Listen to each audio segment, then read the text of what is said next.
হিজিবিজি আর হিজিবিজি, বুক ভরে নিঃশ্বাস নেওয়ার সুযোগ নেই এই প্রাণের শহর, জাদুর শহর ঢাকা শহরে। একান্নবর্তী পরিবারগুলি এখন প্রায় বিলুপ্ত। এখন সবাই ব্যস্ত, কারো কোনো সময় নেই। জীবনের তাগিদে তাই প্রিয় সন্তানকে ঠেলে দিতে হয় হোস্টেল বা বোর্ডিং এ, আর সেখানেই এক ভিন্ন জগতে বেড়ে উঠতে থাকে আমাদের ভবিষ্যৎ প্রজন্ম।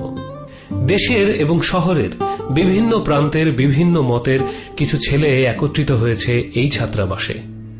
তাদের প্রতিদিনকার হাসি আনন্দ নিয়েই আমাদের নাটক বিদ্যাসাগর ছাত্রাবাস।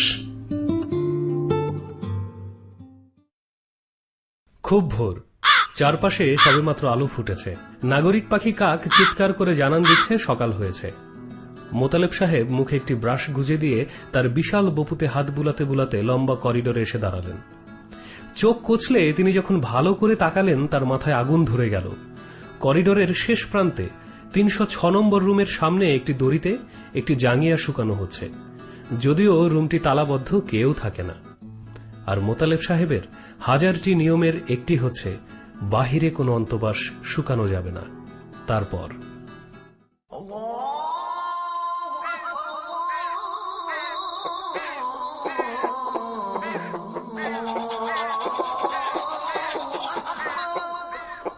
শামসু, এর হালালু তুই কোন রে?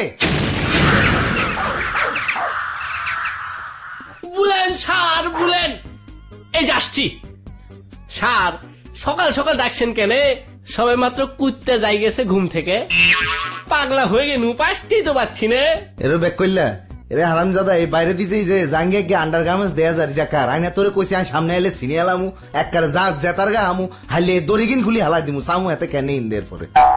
আমার কি মনে হচ্ছে স্যার জানেন, এটা সুপারম্যানের। কিয়া? জি স্যার, ওই যে সুপারম্যান আছে না, সে তো এটা বাহিরে পড়ে। তাছাড়া আপনার কথা অমান্য করবে কোন মামুর বেটা বলেন? বলেন, বলছেন না কেন? দূর হারামজাদা, তুই সোয়ের সামনে তুন দূর।